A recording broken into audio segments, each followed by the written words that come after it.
Assalamualaikum warahmatullahi wabarakatuh. Waalaikumsalam warahmatullahi wabarakatuh. Alhamdulillahil jabbaril qahhar, al-azizil ghaffar, khaliqil jannati wan nar. Wassalatu wassalamu ala sayyidina Muhammadinil Mukhtar wa ala alihi wa ashabihil adhar, amma ba'du. Saudara-saudara kaum muslimin rahimakumullah. Pada pertemuan terdahulu di dalam membicarakan tentang hari kiamat, saya sudah menjelaskan bahwa setelah manusia menghadapi pengadilan Qadhi Rabbul Jalil, pada akhirnya terbagilah manusia dalam dua kelompok besar, fariqun fil jannah wa fariqun fis sa'ir. Sekelompok orang masuk ke dalam surga dan segolongan lainnya lagi masuk ke dalam neraka. Maka pada pertemuan kali ini kita akan membicarakan tentang surga dan calon-calon penghuninya. Surga dalam Al-Quran selalu disebut dengan kata-kata jannah, yang wujudnya surga itu sesungguhnya merupakan suatu tempat di akhirat nanti, yang di dalam tempat itulah Allah akan memberikan balasan berupa kenikmatan yang tiada terhingga kepada hamba-hambanya yang saleh, yang bentuk kenikmatan itu dijelaskan Allah dalam hadis qudsinya. A'dadtu li'ibadiyas salihin ma la 'ainun ra'at wa la uzunun sami'at wa la khatar 'ala qalbil bashar.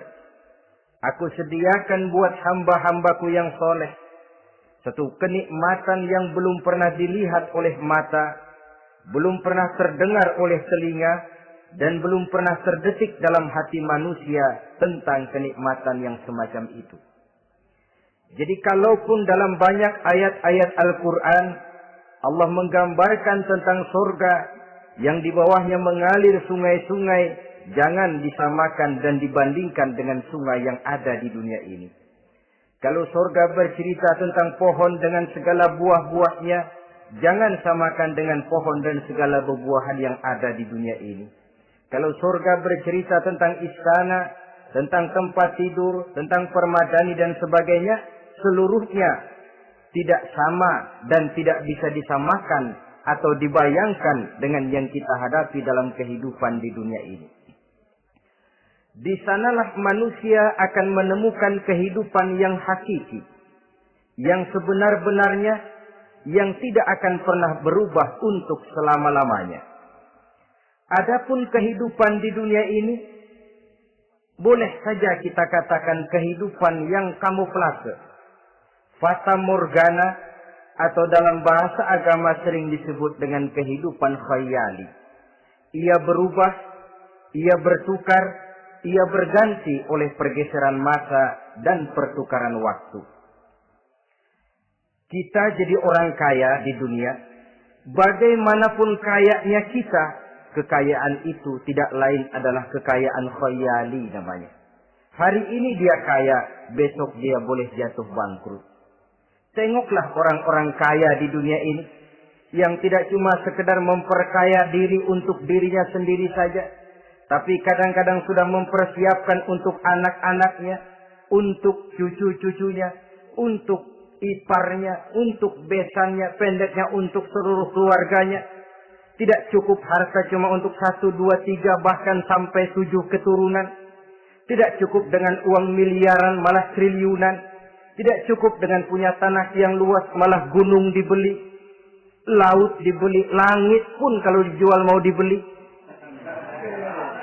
Sudah melampaui batas yang dinamakan kewajaran, dihinggapi penyakit rakus bin serakah alias tamak. Lalu menghalalkan segala macam cara untuk mencapai harta, padahal itu tidak lebih dari bayangan khayali. Harta yang banyak itu mampukah menolak penyakit yang hendak datang? Harta yang banyak itu, mampukah menahan tumbuhnya uban selembar di atas rambutnya? Harta yang banyak itu, mampukah mencegah sebuah giginya yang hendak permisi? Dan pada akhirnya, harta yang begitu banyak itu, mampukah menolak kedatangan malaikat maut? Sama sekali ternyata tidak. Itulah kekayaan khayali namanya. Karena itu orang yang terbuka mata hatinya, dia tidak hanya mengejar kekayaan khayali ini, dia mengejar kekayaan hakiki yang terpendam di dalam kepribadian berupa al-akhlakul karimah. Akhlak dan budi pekerti yang terpuji yang menghiasi jiwa dan kehidupannya. Ada sifat sabarnya, ada sifat syukurnya, ada sifat qanaahnya, dan segala macam akhlak yang terpuji. Itulah kekayaan jiwa yang tidak bisa dinilai dengan materi. Kita punya pangkat, jabatan, kedudukan tinggi, pangkat apapun di dunia ini, sesungguhnya tidak lebih dari pangkat khayali. Buktinya bahwa dia pangkat khayali, pangkat di dunia ini selalu ada bekasnya. Saudara kenal ada bekas camat, ada? Ada bekas lurah, ada bekas gubernur, ada bekas menteri, ada bekas presiden. Hari ini dia lurah, besok bekas lurah. Hari ini dia camat, besok bekas camat. Hari ini dia menteri, besok bekas menteri. Pangkat khayali. Maka Quran menganjurkan jangan pangkat khayali yang kita kejar mati-matian. Sampai menggunakan sistem jilat atas, injak bawah, sikut kiri kanan yang penting dapat kedudukan. Padahal itu tidak lebih daripada pangkat khayali. Quran menganjurkan carilah pangkat hakiki. Kedudukan di sisi Allah, maqam di sisi Allah, itulah pangkat yang sebenarnya. Apa jalan ke arah sana? Quran memberikan petunjuk. Wa minal laili fatahajjad bihi nafilatan lak. Asa ayyab'asaka rabbuka maqaman mahmuda. Di keheningan malam, dikala orang tidur nyenyak, bangunlah engkau tahajud kepada Allah Tuhanmu. Pasti kalau itu kau laksanakan, Allah akan menempatkan engkau di satu tempat yang terpuji, mendapat pangkat yang hakiki dan bukan sekedar pangkat khayal. Kita berusia muda kita ini pun muda khayali. Berapa lama kita muda? Hari berubah jadi minggu, minggu bertukar menjadi bulan, bulan pergi datanglah tahun. Pergeseran masa dan pertukaran waktu membuat kita jadi berubah. Kulit yang tadinya kencang jadi lentur dan keriput. Segalanya berubah. Oleh karenanya, pada kehidupan di surga nanti, orang akan menemukan kehidupan yang hakiki. Yang tidak akan pernah berubah untuk selama-lamanya. Nah, kita akan mulai dengan menjelaskan bagaimana sebenarnya keadaan surga itu. Pertama, luasnya. Berapa sih luasnya surga? Dengan logika, sekarang ini dunia dihadapi dengan kekhawatiran terhadap peledakan penduduk yang nyaris tidak terkendali. 5 miliar lebih jumlah manusia yang nongkrong di permukaan bumi. Tapi sesungguhnya planet bumi yang kita tinggali ini cuma satu planet kecil dari 9 buah planet yang berada dalam sistem tata surya matahari yang lazimnya kita namakan galaksi. Selain tata surya matahari yang namanya galaksi itu, masih terdapat lagi galaksi-galaksi lain yang dengan sendirinya juga dikitari oleh planet-planet lain. Dan bumi kita yang kita tinggali ini yang dihuni oleh tidak kurang 5 miliar manusia, hakikatnya cuma setitik debu di tengah angkasa alam yang luas ini. Oleh karenanya, di dalam surah Ali Imran ayat 173, ayat 133, Allah Subhanahu wa taala menjelaskan, "Wasari'u ila maghfiratin min rabbikum wa jannatin 'arduha as-samawati wal ardu u'iddat lil muttaqin." bersegeralah kamu menuju ampunan Allah dan surga yang luasnya seluas langit dan bumi. Seluas langit dan bumi. Sedangkan langit oleh mata telanjang ini kan tidak pernah kelihatan. Yang nampak oleh kita biru di atas, itu cuma batas titik pandangan manusia yang terjauh. Dan konon, itu adalah refleksi sinar matahari yang menyentuh air laut. Melahirkan warna biru. Sedangkan hakikat langit itu sendiri, sampai hari ini, belum terjangkau oleh kemajuan ilmu pengetahuan. Sejauh-jauhnya manusia pergi baru ke bulan. Mungkin dalam beberapa tahun mendatang dia akan pergi ke planet-planet Mars dan planet-planet lainnya. Tapi itu masih terbatas dalam sistem tata surya matahari atau galaksi kita ini. Belum lagi sampai kepada langit yang pertama. Surga yang disediakan untuk orang-orang saleh ini luasnya seluas 7 lapis langit dan bumi. Jadi saudara tidak usah berpikir khawatir di surga nanti kehabisan kapling.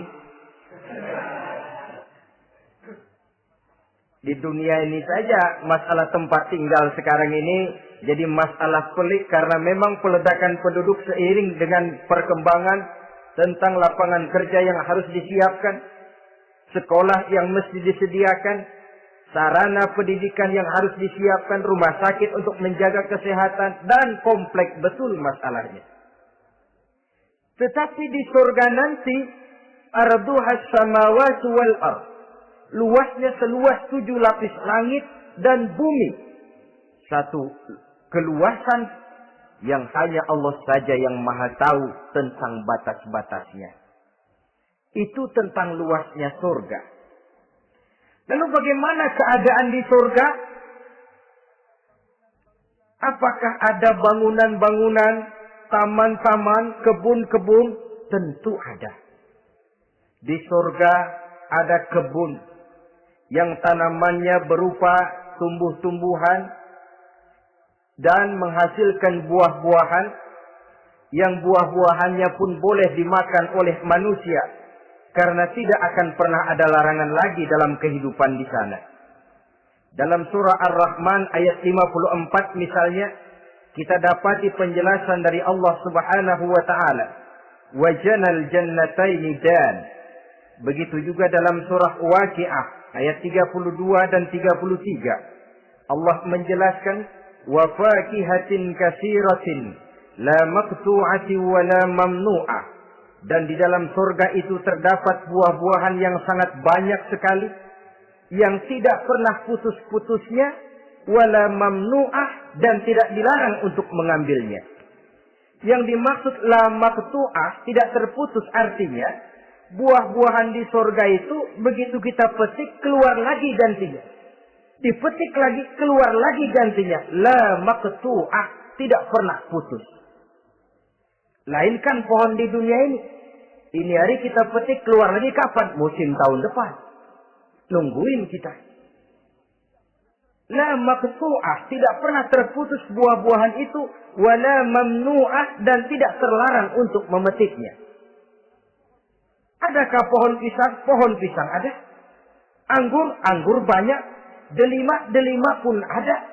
Tetapi sekali lagi. Bagaimanapun hakikat buah di surga cuma sama dalam nama tapi lain dalam wujudnya. Nanti saudara pikir, di surga pisang. Di sini juga banyak kalau cuma pisang mah. Di surga anggur. Di pasar banyak anggur. Ini cuma nama yang sama. Hakikatnya tentu berbeda. Sebab kalau hakikatnya juga sama, ya nggak usah sampai ke akhirat. Di sini pun cukup. Adanya nama-nama ini cuma untuk memberikan gambaran tentang buah-buah yang ranum, yang nikmat, yang lezat, dan yang digemari oleh manusia. Dan jangan heran, kalau di dunia ini biasanya pohon itu akarnya di bawah, buahnya yang di atas, maka di surga nanti terbalik pohon itu. Akarnya yang di atas, buahnya yang ke bawah. Sehingga orang nggak perlu tangga, Dan ngambil buah tinggal memetik saja, nggak perlu naik, nggak perlu manjat, nggak perlu bersusah payah. Saudara-saudara kaum muslimin rahimakumullah. Kemudian bangunannya bagaimana? Surga itu pun bertingkat. Di dalam Al-Furqan ayat 10 Allah Subhanahu wa taala menjelaskan, Tabarakalladzi in syaa'a ja'ala laka khairan min dzalik jannatun tajri min tahtiha al-anhar wa yaj'al laka qusura. Maha suci Allah yang apabila ia menghendaki dijadikannya untuk kamu yang lebih baik daripada kehidupan dunia ini, yaitu surga yang di bawahnya mengalir sungai-sungai dan dibangunkannya untuk kamu istana-istana di dalam surga. Jadi bangunan di surga pun berbeda sesuai dengan amalan orang yang masuk ke dalamnya. Seperti halnya perumahan di dunia ini, ada yang masuk kelas pondok indah, ada juga yang masuk kelas pondok pindah. Itu kan tidak sama itu. Ada pondok indah, ada pondok pindah. Sudah pondok pindah lagi. Kenapa bisa berbeda begitu? Ya tergantung kekuatan ekonominya. Makin tinggi nilai kekuatan ekonominya, makin mampu dia mendirikan istana di dunia. Tapi di surga nanti, yang bikin mampu bukan ekonomi. Yang bikin mampu adalah amalan pada waktu hidup di dunia. Makin banyak amalnya, dengan sendirinya makin baguslah istananya di surga. Tetapi yang namanya surga, dapat empernya juga sudah lumayan betul itu. Seemper-empernya surga masih jauh lebih baik daripada sebagus-bagus istana di dunia ini. Taj Mahal, bangunan yang mengagumkan. Istana Raja Persia, bangunan yang menggiurkan. Sehebat-hebatnya istana dunia, masih jauh lebih mending empernya surga. Konon ya, menurut satu riwayat, baunya surga itu sudah bisa dicium 40 tahun perjalanan. Menurut riwayat lain, 500 tahun perjalanan. Menurut riwayat satu lagi, 70 tahun perjalanan. Baunya surga sudah dapat dicium oleh manusia. Saudara-saudara kaum muslimin rahimakumullah. Nah, di dalam bangunan-bangunan surga itu, seperti halnya terdapatlah kamar-kamar ghuraf dalam istilah Quran itu, yang juga berisi divan, ranjang, tempat-tempat tidur yang indah-indah, dilengkapi dengan kasur-kasur yang tebal dan empuk, bantal dan permadani yang daripadanya bertahtakan emas. Terulah tempat tidur paling menggiurkan kita zaman sekarang ini yang namanya Dunlopillow atau Alga Spring Bed. Sejauh itu bayangan kita menggambarkan masih belum apa-apanya ketimbang tempat tidur yang ada di surga itu nanti. Saudara-saudara kaum muslimin, apakah juga penduduk surga makan, minum, memakai pakaian? Iya. Mereka akan beroleh gelas, piala, kendi, cerek, dan piring-piring yang terbuat dari emas dan perak. Tentu tidak usah gambarkan lagi macam emas dan perak di dunia. Emas dan peraknya akhirat, saudara-saudara. Tetap saja mana ainun ra'at, wala uzunun sami'at, wala khatara fi qalbil bashar. Belum pernah dilihat mata, belum pernah didengar telinga, dan belum pernah terdetik dalam hati manusia tentang wujud yang semacam itu. Apa pakaian mereka? Pakaian penduduk surga dari sutra yang lembut dan tebal, berwarna hijau. Kemudian saudara-saudara, sungai juga mengalir di sana. Mata airnya antara lain berwarna jernih. Ada yang air susu, ada yang sungai madu, ada yang khamar atau sungai arak. Dan penduduk surga boleh meminumnya. Tidak ada larangan sama sekali. Timbul pikiran konyol, kalau di surga orang pada minum arak, apa banyak yang teler di surga? Ya tentu tidak. Sebab di sana saya katakan tadi kehidupan yang hakiki. Segalanya diperbolehkan, segalanya dipersilahkan. Nah, lalu untuk masuk ke surga itu apa melalui pintu? Memang melalui berbagai macam pintu. Dan ada pintu-pintu khusus yang tidak boleh dimasuki orang lain. Sayyidina Abu Bakar Siddiq radhiyallahu an pernah bertanya tentang hal itu kepada baginda Nabi. Ya Rasul, apakah di surga ada pintu-pintu khusus? Ada, Abu Bakar. Ada di dalam surga itu pintu yang namanya Rayyan. Tidak boleh masuk ke pintu itu melainkan orang-orang yang puasa. Orang-orang yang rajin puasa, mereka akan masuk ke surga melalui satu pintu yang dinamakan Babur Rayyan atau pintu Rayyan. Ada pintu jihad yang masuk lewat itu hanya mereka orang-orang yang waktu di dunia sepanjang hidupnya berisi jihad, menegakkan dan meninggikan kalimat Allah. Ada Babus Sedekah, pintu yang hanya boleh dilewati oleh orang-orang yang rajin bersedekah, ringan tangan dalam memberikan bantuan kepada orang-orang yang memang memerlukannya. Dan setiap orang melalui pintu yang sesuai dengan amalannya masing-masing. Ketika itu Abu Bakar bertanya, ya Rasul, apa ada orang yang dipanggil dari tiap pintu? Tiap pintu manggil dia. Kata Nabi, ada Abu Bakar, dan saya doakan kau masuk salah satu di antara orang yang dipanggil dari tiap pintu. Ini orang multi komplek ini. Puasa, dia ahli puasa. Soal jihad, sepanjang hidupnya dia jihad. Sedekah memang tangannya pemurah. Tahajud memang tiap malam. Sementara itu akhlaknya luhur. Tiap pintu manggil dia. Dalam hadis ada juga perempuan yang bernasib baik. Dijelaskan oleh Nabi. Iza sallatil mar'atu khamsaha. Wa shamat sahraha. Wa hafizat farjaha. Wa ata'at zawjaha. Qila laha udkhuli min ayyi abwabil jannati syi'ti.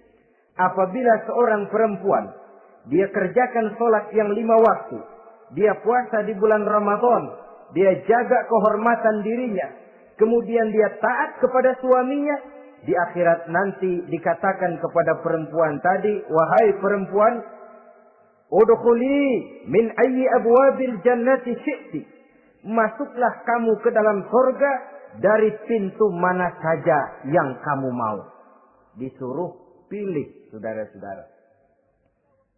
Nah, kalau kita waktu di dunia ini tidak ada keistimewaan amal, bingung mau masuk pintu mana. Ramadan puasanya kayak gendang. Depan doang sama belakang, penutupan sama pembukaan, peserta kehormatan. Tengah-tengahnya kosong. Nanti mau masuk pintu Rayyan, ditanya, ini pintunya orang yang puasa. Kamu puasa Ramadan? Puasa juga sih. Puasa juga sih bagaimana? Iya, pembukaan mau penutupan. Tengahnya kosong, nggak bisa lewat pintu sini. Cari pintu lain saja.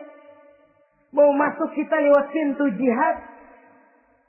Ditanya lagi, kamu lewat sini apa merasa pernah berjuang membela agama waktu di dunia? Mau lewat pintu sholat, apa kau termasuk orang yang konsekuen menjaga sholat? Bersyukurlah kita kalau tiap pintu memanggil. Kalau tidak, adalah salah satu amal kita yang menunjukkan keistimewaan kita. Karena itu beramal nggak perlu banyak. Yang penting rutinnya, istiqomahnya. Ahabbul a'mali indallah adwamuha wa in qalla. Amalan yang paling dicintai Allah yang dikerjakan secara tuntas walaupun tidak banyak. Saudara baca ayat Quran nggak banyak, satu malam cuma 3 ayat, tapi rutin tiap malam 3 ayat, tiap malam 3 ayat. Itu lebih dicintai Allah daripada sekali ngaji 1 juz, terus 3 bulan prek nggak ngaji-ngaji. Lebih baik yang sedikit-sedikit ini tapi rutin, dia akan menjelma menjadi amalan yang banyak daripada sekalinya banyak lalu ke belakangnya malah tidak ada sama sekali. Hendaknya ada amalan-amalan kita yang menunjukkan keistimewaan dan kelak akan menjadi pintu yang kita tempuh di surga nanti. Apabila kita sudah melalui pintu-pintu surga itu dan tinggal di dalamnya, dengan pakaian, dengan perhiasan, dengan makanan dan minuman sebagai yang saya sebutkan tadi, maka kita pun dalam kehidupan di sana akan dilayani oleh pelayan-pelayan muda. Yatufu alaihim wildanun mukhalladun. Pelayan-pelayan yang muda itu keliling melayani apa keperluannya dan tidak pernah tua pelayan itu, sebagaimana kita pun tidak akan pernah tua. Pendeknya sudah jadi king of king di surga ini. Jadi raja di raja. Fasilitas serba cukup, apa yang kita mau tersedia, tidak ada larangan dan pelayan seperlunya diberikan kepada kita. Nah, bagaimana keadaan penduduk surga? Dari Imam Turmuzi dijelaskan satu hadis, berkata Hasan al-Basri, ahlul jannati kulluhum abna'u salasa wa salasin sana. Mereka rata-rata orang-orang muda penduduk surga itu. Umurnya tidak lebih 33. Ya, muda-mudanya, cakep-cakepnya, ganteng-gantengnya. Pantas kalau satu hari ada perempuan tua menghadap Rasul. Ya Rasul, saya ahli ibadah. Saya beriman kepada Allah. Saya cinta kepada Islam. Apakah saya akan masuk surga ya Rasul? Nabi senyum. Enggak bu, nenek-nenek enggak masuk surga. Itu perempuan nangis sejadi-jadinya. Ya Rasul, kalau gitu sia-sia tahajud saya. Sia-sia puasa saya. Sia-sia segala macam ibadah saya. Nenek-nenek enggak masuk surga ya Rasul. Sayang benar segalanya ini. Rasul kemudian menghampiri perempuan tadi. Bu, kalau yang ibu bilang itu benar, ibu masuk surga. Cuman di sana ibu balik muda lagi. Kulit enggak kempot kayak begitu. Rambut enggak putih macam begitu. Ibu nanti di surga bakal jadi muda lagi. Salasa wa salasin. Umur 33 tahun. Rata-rata seluruh penduduk surga umurnya begitu. Tidak ada yang tua, tidak ada yang anak-anak, tidak ada yang remaja, rata-rata segitu. Nah, lalu bagaimana? Di surga hati mereka menjadi satu. Di antara sesama penduduk surga. Tidak ada yang iri hati, tidak ada yang punya sifat dendam. Itu keadaan di surga. Walaupun bertetangga, yang satu bisa mengunjungi yang lain, yang satu bisa nengokin yang lain. Tapi tidak ada sifat iri hati dan dengki. Tidak ada yang satu datang ke tempat saudaranya di surga. Loh, kapling lu lebih luas dari gua. Ini nggak ada Tuhan. Tidak ada. Semuanya hati sudah menjadi satu. Tidak ada dendam, tidak ada iri hati. Kan jauh bedanya dengan kehidupan di dunia ini toh. Kadang-kadang di dunia ini begitulah romantikanya. Kita melarat, disuraki orang. Kita sedikit kaya, diselidiki orang. Ada saja yang iri, ada saja yang hasut. Dan selalu mencari cara untuk menjatuhkan kita. Di surga, hal semacam itu tidak akan kita temui. Orang tidak punya sifat iri hati dan dendam. Lalu bagaimana lagi keadaan penduduk surga itu? Mereka selalu merasa senang dan bahagia.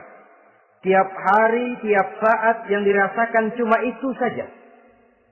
Tidak diselingi seperti kehidupan di dunia ini. Di mana senang berseling dengan susah, bahagia berganti dengan derita. Ada senyum bahagia, ada tangis menahan derita. Itu romantika kehidupan di dunia. Di akhirat itu tidak akan pernah ditemui dalam surga nanti. Orang selalu merasa senang karenanya di sana tidak ada keluh kesah. Tidak ada orang yang murung. Tidak ada orang yang narik nafas panjang sambil menghitung bintang di langit. Selalu merasa senang dan selalu merasa bahagia. Lalu bagaimana kondisi fisik mereka? Di surga tidak ada orang yang cacat. Baik ia cacat rohani ataupun cacat jasmani. Seperti yang kita temui di dunia ini, ada saja cacatnya. Kadang-kadang jasmani sehat, rohaninya sakit. Kadang-kadang rohaninya bagus, jasmaninya cacat. Di surga, orang sempurna, komplit, cukup. Tidak ada yang cacat rohani ataupun yang cacat jasmani. Kalau dalam kehidupan di dunia ini mereka cacat, bagaimana? Mereka akan utuh dan sempurna apabila masuk ke dalam surga. Dan di surga, sungguh pun mereka makan, sungguh pun mereka minum, mereka tidak akan pernah buang air. Baik air besar maupun air kecil. Sebab kalau makan dan minum di surga harus buang air, tentu malaikat harus menyediakan WC. Dan kalau surga sudah ada WC, tentu tinja yang repot.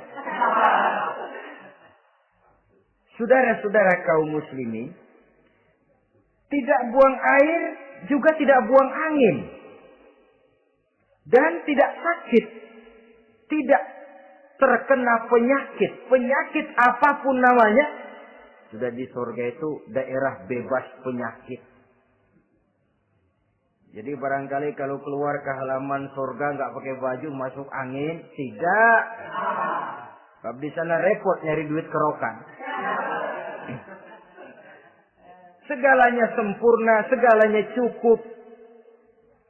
Lalu bagaimana kalau tiap saat mereka makan, tiap saat mereka minum tapi tidak buang air? Konon keringat yang keluar dari mereka, tubuh mereka. Dan keringat yang keluar itu mengandung bau kasturi yang amat sangat harum baunya. Saudara-saudara, kemudian penduduk surga itu oleh Allah diberikan teman hidup yang namanya bidadari.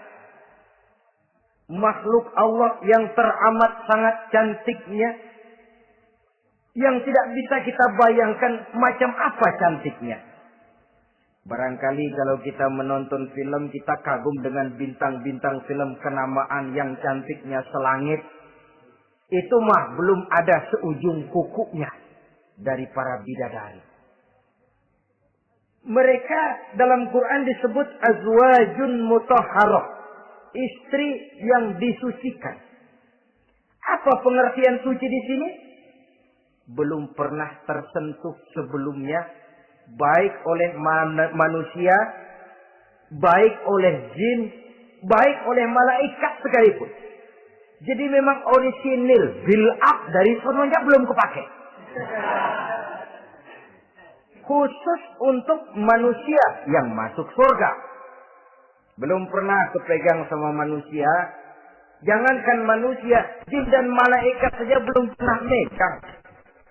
Lahirkan di dunia sekarang ini kita mau cari barang orisinil sudah repot.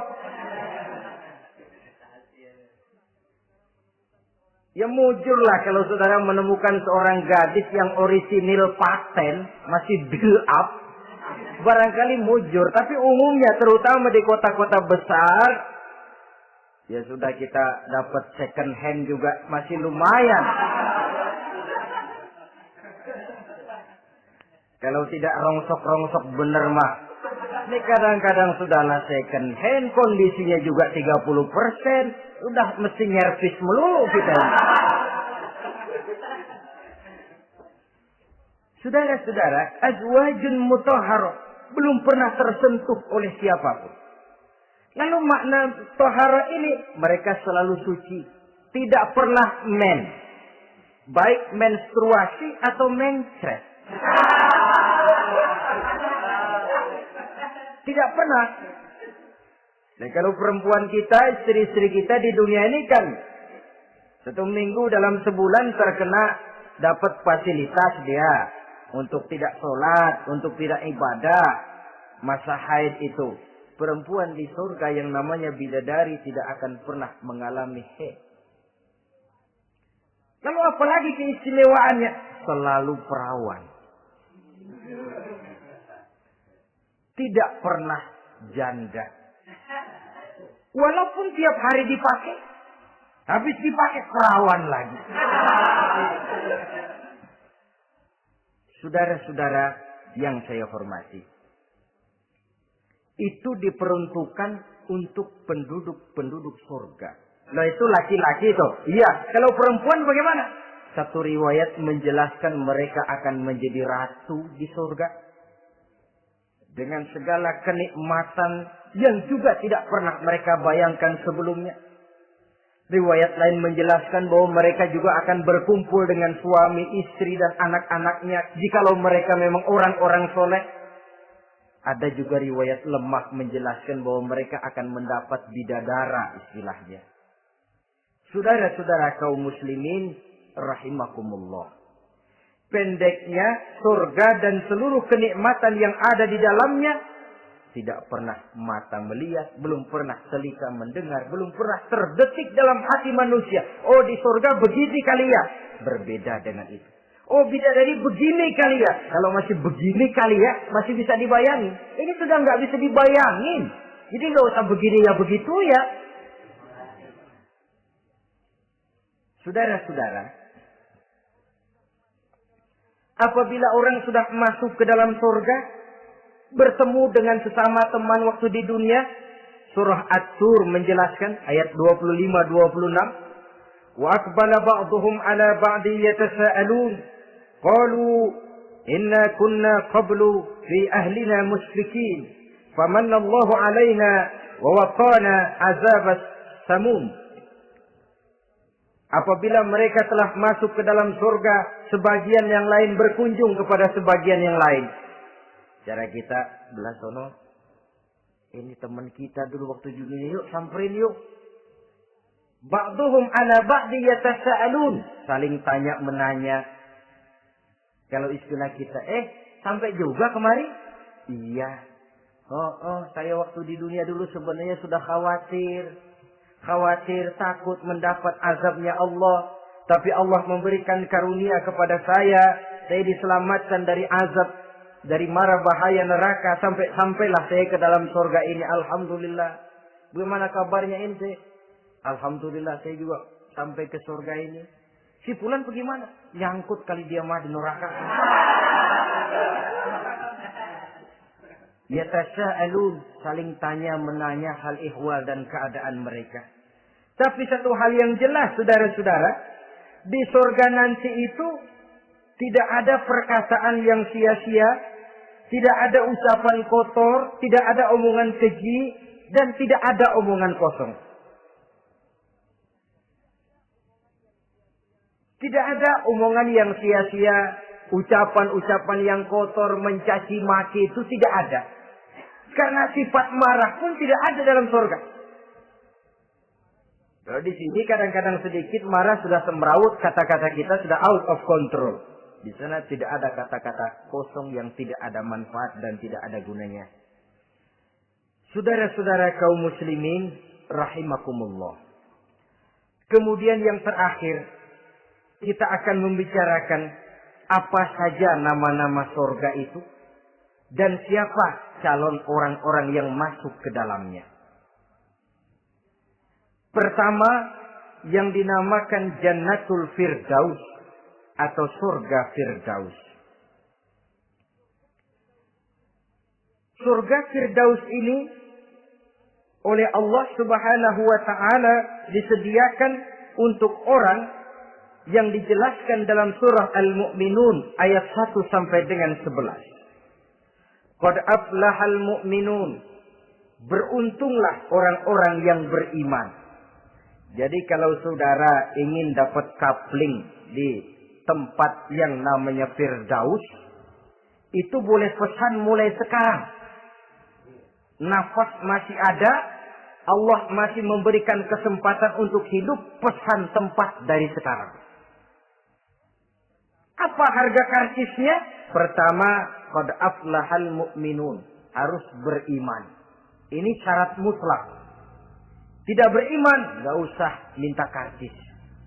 Minggir. Ini karcis pertama harus untuk orang yang beriman. Setelah itu yang kedua apa? Allazina hum fi salatihim khashi'un. Mereka yang khusyuk di dalam salatnya. Jadi untuk mendapat tiket ke surga Firdaus itu setelah beriman khusyuk di dalam salat. Artinya khusyuk tarkul ghair li ajlil amal. meninggalkan yang lain dan hanya memfokuskan diri kepada satu pekerjaan yang sedang dihadapi. Kalau kita makan sambil ngobrol, itu namanya makannya nggak khusyuk. Sebab ada sambil ngobrolnya.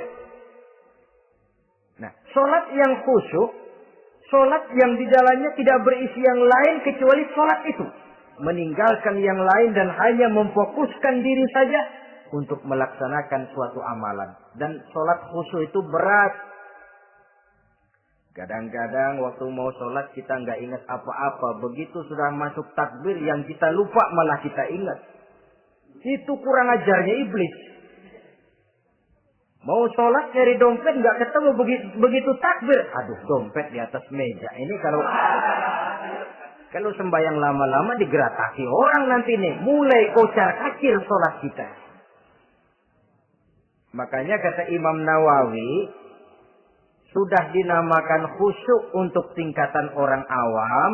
Kalau pada waktu takbir dia ingat Allah. Begitu aja dulu dah tingkatan orang awam itu. Sebab yang namanya khusyuk itu hudurul qalbi wa sukunul jawarih. Hatinya ikut sholat, anggota badannya tenang tentram di waktu sholat. Khusyuk. Kalau waktu sholat garuk sono, garuk sini, kaki ketekas, ketekus. Sudah, anggota badannya nggak khusyuk. Atau anggota badannya tenang tentram, nggak gerak-gerak, cuma hatinya ngayap kemana-mana. Badannya di musola, hatinya di pasar. Itu juga nggak khusyuk. Dan itu berat. Karena itu, ini syarat kedua untuk mendapat tiket ke Firdaus. Imam Ali saja pernah dites oleh Rasul. Ya Ali, saya ya Rasul, kalau kau bisa sembahyang khusyuk, aku boleh kasih kau serban. Kamu boleh pilih yang hijau apa yang putih nanti. Baik ya Rasul, sembahyang beliau 2 rakaat. Selesai salam ditanya, yang mana sorbannya Li? Kata Imam Ali, yang hijau ya Rasul. Belum nengok, udah yang hijau ya Rasul. Kata Nabi, kalau begitu ente nggak khusyuk Li. Kenapa? Mungkin tadi waktu sujud mikirin, ntar kalau gua ditawarin milih yang hijau aja dah. Belum nengok sudah menjawab. Saudara-saudara, yang ketiga, wallazina hum 'anil lagwi mu'ridun. Orang-orang yang menghindarkan diri dari ucapan dan perbuatan yang sia-sia, yang tidak ada gunanya. Ini tiket yang syarat yang ketiga untuk mendapat tiket ke Firdaus itu. Menghindarkan diri baik dari ucapan ataupun perbuatan yang sia-sia, yang tidak ada nilainya, baik dalam pandangan manusia, lebih-lebih lagi dalam pandangan Allah. Yang keempat, wallazina hum lizzakati fa'ilun. Mereka yang aktif membayar zakat. Kemudian yang kelima, wallazina hum lifurujihim hafizun illa ala azwajihim aw ma malakat aymanuhum fa innahum ghairu malumin. Orang-orang yang memelihara kehormatan dirinya kecuali kepada istrinya atau kepada budak sahayanya. Pandai mengendalikan nafsu, tidak terperosok memperturutkan syahwatnya. Yang keenam, wallazina hum li amanatihim wa ahdihim ra'un. Orang yang pandai menjaga amanah dan pandai menepati janji. Saudara-saudara, kalau janji ditepati, sebab janji adalah hutang. Yang ketujuh, wallazina hum ala salawatihim yuhafizun. Mereka juga selalu memelihara, tidak cuma sekedar khusyuk, tapi memelihara salat dengan baik. Ayat ke-11 dari Al-Mu'minun ini ditutup oleh Allah dengan jelas, ulaika humul warisun allazina yarisuna al-firdausa hum fiha khalidun. Mereka itulah para ahli waris yang akan menerima warisan berupa surga Firdaus dan mereka kekal di dalamnya. Kalau tadi sudah kita tangkap bahwa begitu besar kenikmatan yang ada di dalam surga, ternyata barang yang mahal memang tidak mudah untuk didapat. Saudara-saudara, inilah surga Firdaus. Adapun yang kedua, nama surga itu disebut dalam Quran Jannatu Adnin.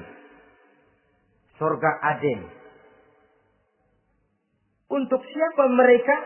Dalam surah Ar-Ra'd ayat 22 dan 23 Allah menjelaskan, wallazina sabaru ibtigha'a wajhi rabbihim wa aqamus shalah wa anfaqu mimma razaqnahum sirran wa alaniyah wa yadra'una bil hasanati sayyi'ata ulaika lahum uqbad dar jannatu adnin yadkhulunaha. Dan orang-orang yang sabar, wallazina sabaru, orang-orang yang sabar. Sabar dalam apa? Ibtigha'a wajhi rabbihim, dalam menuntut keridhaan Allah. Sabar dalam mencari keridhaan Allah. Sujud mencari keridhaan Allah, sabar. Puasa mencari keridhaan Allah, sabar. Melaksanakan segala macam ibadah untuk mencari keridhaan Allah, sabar. Ini syarat untuk mendapat tiket ke surga Aden nanti. Jannatu Adnin. Sabar dalam mencari ridho Allah. Apalagi di zaman sekarang katanya persaingan hidup makin tajam, lapangan kerja makin sulit, mental hipokrit makin merajalela, golongan munafik alias bunglon ada di mana-mana. Kalau nemplok di daun kuning, warnanya kuning. Hinggap di daun hijau, dia jadi hijau. Nempel di dahan coklat, jadi coklat. Menjilat ke sana kemari. Bukan untuk mendapat ridho Allah kadang, tapi untuk mendapat ridho atasannya. Mendapat restu atasannya. Ini kan realita dalam kehidupan. Saudara-saudara, mencari muka. Padahal seorang muslim ibtigha'a wajhi rabbihim, sabar dalam mencari ridho Allah. Lalu wa aqamus shalah, mereka mendirikan salat. Di sini hanya pengertian umum, mendirikan salat. Kalau dalam Firdaus tadi ditegaskan tidak cuma sekedar mendirikan, tapi juga khusyuk dan memelihara. Ini mendirikan, saudara-saudara. Maaf, ada orang yang mengerjakan sholat, ada orang yang mendirikan sholat. Apa bedanya itu? Kalau mengerjakan sholat cuma sekedar gugur kewajiban. Pokoknya gugur kewajiban beres. Kadang-kadang pulang sembahyang Jumat nyabet sendal. Enggak sembahyang dia. Sembahyang. Kok nyolong sendal pulangnya? Itu baru ngerjain sholat. Belum mendirikan sholat. Kalau mendirikan sholat, selesai sholat, ajaran sholat diterjemahkan dalam kehidupan. Itu mendirikan namanya. Ada istimror, kontinuitas alias kesinambungan. Selesai sholat, akhlak sholat, ajaran sholat diterjemahkan di luar sholat. Itu makna aqamus sholat. Apalagi syarat yang ketiga untuk mendapat tiket ke surga Aden ini? Wa anfaqu mimma razaqnahum sirran wa alaniyah. Menginfakkan, membelanjakan di jalan Allah rezeki yang diberikan kepada mereka, baik terang-terangan maupun sembunyi-sembunyi. Maka sedekah itu terang-terangan baik, sembunyi-sembunyi juga baik kalau niatnya ikhlas karena Allah. Terang-terangan baik. Kenapa? Untuk merangsang orang lain supaya berbuat seperti kita. Bukan untuk dipuji, bukan untuk mendapat ria. Saudara-saudara, saya yang miskin nyumbang 100.000. Saudara berapa yang kaya? Ini boleh untuk merangsang orang lain. Tapi kalau untuk ria, itu tentu dilarang oleh agama. Terang-terangan boleh. Sembunyi juga boleh. Bahkan itu yang dianjurkan oleh Nabi. Tangan kiri tidak tahu apa yang diberikan oleh tangan kanannya. Saudara-saudara, lalu yang keempat, wa yadra'una bil hasanati sayyi'ata. Mereka menolak kejahatan dengan kebaikan.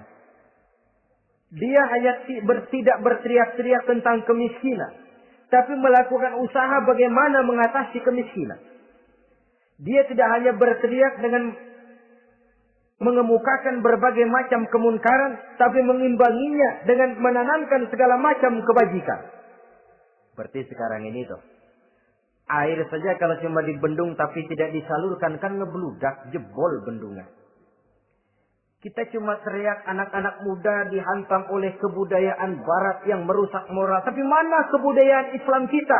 Gak pernah kita timbulkan. Musuh kita adalah kemiskinan dan kebodohan, jelas. Tapi apa langkah ekonomi yang kita lakukan untuk mengatasi kemiskinan? Dan bagaimana upaya kita meningkatkan mutu pendidikan?